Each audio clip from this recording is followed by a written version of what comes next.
दोस्तों एक बार फिर से स्वागत है प्रजापति न्यूज में। क्या आपको मालूम है चाइना के वुहान लैब में कोरोना वायरस को बनाया गया था? शायद आपको विश्वास नहीं हो रहा होगा, लेकिन आज की इस वीडियो में देखने के बाद आपको सच्चाई मालूम चल जाएगी। दोस्तों, चाइना की लैब लीक थियोरी के बारे में हम आपको पहले भी बता चुके हैं कि कैसे इस बात की पूरी संभावनाएं हैं कि चाइना की लैब से दुनिया भर में आतंक फैलाने वाले कोरोना वायरस को फैलाया गया और इस चीज की ठीक ढंग से पुष्टि न हो, इसलिए चाइना लगातार वहां के वायरोलॉजी लैब में पूरी तरह से जांच पड़ताल करने के खिलाफ खड़ा है। लेकिन आज हम आपको अपनी वीडियो में कुछ ऐसे पॉइंट्स बताएंगे जिन्हें सुनने के बाद आपको यकीन हो जाएगा कि क्यों इस बात की पूरी संभावनाएं हैं कि ये वायरस और कहीं से नहीं बल्कि चाइना के लैब से ही निकला है। अब इस चीज का असली सच जानने के लिए मेरे यानी अपने दोस्त विशाल प्रजापति के साथ वीडियो के बिल्कुल अंत तक इसी तरह बने रहिएगा।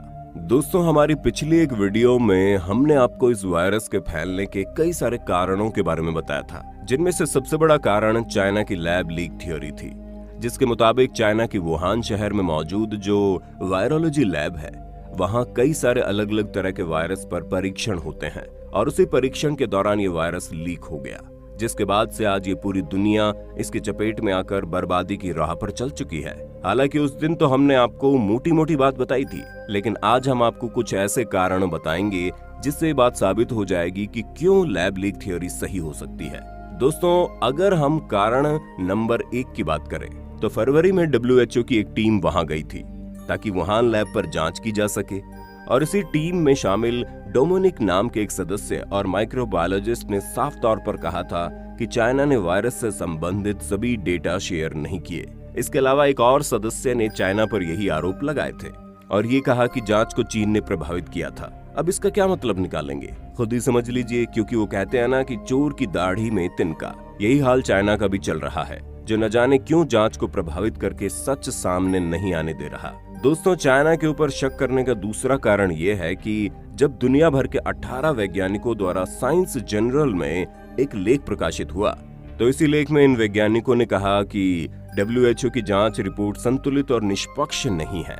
जहां इन वैज्ञानिकों ने इस रिपोर्ट पर अध्ययन करते हुए बताया कि WHO की रिपोर्ट तो 113 पन्नों की है, लेकिन इन 113 पन्नों में केवल 4 पन्ने ही ऐसे हैं जिसमें लैब लीक थ्योरी पर बात की गई है, जबकि पूरा का पूरा मामला ही इसी पर बेस्ड था, इसलिए पूरी रिपोर्ट इसी पर होनी चाहिए। चाइना को लेकर शक का तीसरा कारण यह है कि ऑस्ट्रेलिया के एक अखबार में अभी हाल ही में एक रिपोर्ट छपी है जिसमें चीन की सेना PLA द्वारा तैयार किए गए एक रिसर्च पेपर के बारे में बता रही है कि चीन के वैज्ञानिक साल 2015 में ही कोरोना वायरस को जैविक हथियार यानी बायो वेपन्स के तौर पर इस्तेमाल करने के बारे में चर्चा कर रहे थे। अब आप बोलेंगे ये जैविक हथियार क्या होता है? तो दोस्तों, इस समय जो महामारी चल रही है ये एक जैविक हथियार ही है, जिसमें गोली बारूद नहीं बल्कि दवाइयों से जंग लड़ी जाती है और ऐसा ही इस समय हो रहा है। बस बात सिर्फ इतनी है कि जंग लड़ने वाली दुश्मन सेना का पता लगाना थोड़ा मुश्किल हो जाता है। अब हम सभी को ये पता है कि ये वायरस किस तरह तबाही मचा रहा है और इसके पीछे कौन है,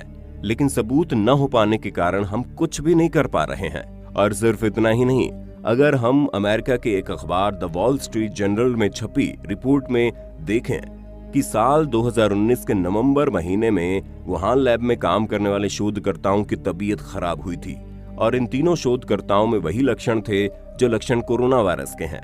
ऐसे में सारी बातें साफ करती है कि चाइना दोषी हो सकता है और लैब लीक थ्योरी सच हो सकती है, जिसके बारे में अगर पूरी जानकारी चाहिए तो चाइना पर स्वतंत्र जांच होनी चाहिए, क्योंकि दोस्तों इस महामारी ने बहुत ज्यादा तबाही मचाई है और इसलिए इस बात का पता होना बहुत जरूरी है कि आखिर ये वायरस आया कहां से।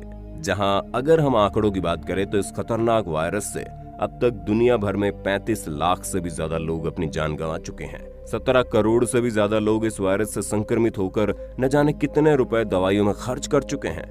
और दोस्तों, ये तो छोड़िए, पिछले 1.5 साल में कोरोना वायरस से 862 लाख करोड़ रुपए का नुकसान हुआ है और ये नुकसान कोई छोटा मोटा नहीं है बल्कि ये बहुत बड़ा नुकसान है।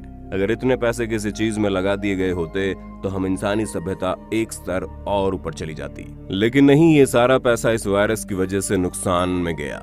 नौकरियों की अगर बात करें तो दिसंबर 2020 से अब तक 25 करोड़ नौकरियां खत्म हो गई। केवल हमारे भारत में ही 2.5 करोड़ ऐसे बच्चे हैं जिनके घर की आर्थिक स्थिति खराब होने के कारण अब उन्हें पढ़ाई छोड़नी पड़ी। जी हाँ, ये आंकड़ा केवल हमारे भारत का है। अगर हम अंतर्राष्ट्रीय तौर पर देखें तो पूरी दुनिया में 24 करोड़ ऐसे बच्चे हैं जो इस महामारी की वजह से पढ़ाई छोड़ने के लिए मजबूर हो सकते हैं। दोस्तों, सिर्फ इतना ही नहीं, कई सालों की मेहनत के बाद जो करोड़ों परिवार पुअर क्लास से मेहनत करके मिडिल क्लास की श्रेणी में आए थे, वो भी अब निचले दर्जे पर आ गए हैं, जो कि बहुत ही शर्म की बात है। और ये सब कुछ सिर्फ और सिर्फ वायरस की वजह से हुआ है। ऐसे में इन सब चीजों के दोषी का पता लगाना तो बड़ा जरूरी है, वरना अगर एक बार दोषी को छोड़ दिया गया तो क्या पता भविष्य में इस तरह की चीज दोबारा से हो जाए। क्योंकि जिस हिसाब से हम चीजें देख रहे हैं उससे तो ये पता चल रहा है कि चाइना और WHO दोनों मिले हुए हैं। इसलिए बात बहुत जरूरी है कि एक इंडिपेंडेंट जांच टीम बैठाई जाए और फिर चाइना के इस वायरोलॉजी लैब में जाकर पूरी जांच की जाए ताकि असल मामले का पता चल सके। वरना अगर चाइना इसी तरह WHO के साथ मिलकर अपनी की गई गलती को छुपाता रहेगा तो चीजें और भी ज्यादा खतरनाक हो जाएंगी। क्योंकि जब तक इस वायरस के बारे में ठीक ढंग से पता नहीं चल पाएगा तब तक इस पर पूरी पकड़ बनाना मुश्किल हो जाएगा। वरना तो आप देख ही रहे हैं कि कैसे इस वायरस के खत्म होने के बाद भी ये इंसान के शरीर में घर करके बैठा है और तरह तरह की बीमारियां दे रहा है जो ना चाहते हुए भी इंसान को झेलनी पड़ रही है। ऐसे में जब तक इस वायरस के उत्पादन की असली जानकारी नहीं मिलती तब तक इससे लड़ पाना थोड़ा मुश्किल हो जाएगा। और इसी मुश्किल को कम करने के लिए और असली दोषी को सजा देने के लिए स्वतंत्र रूप से जांच होनी बहुत जरूरी है।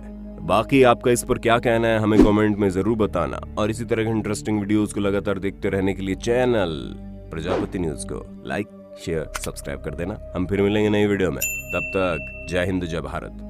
दोस्तों, आपकी स्क्रीन पे 2 और वीडियोस दिख रही हैं, जिसे देखने के लिए आप इस स्क्रीन पर क्लिक करें।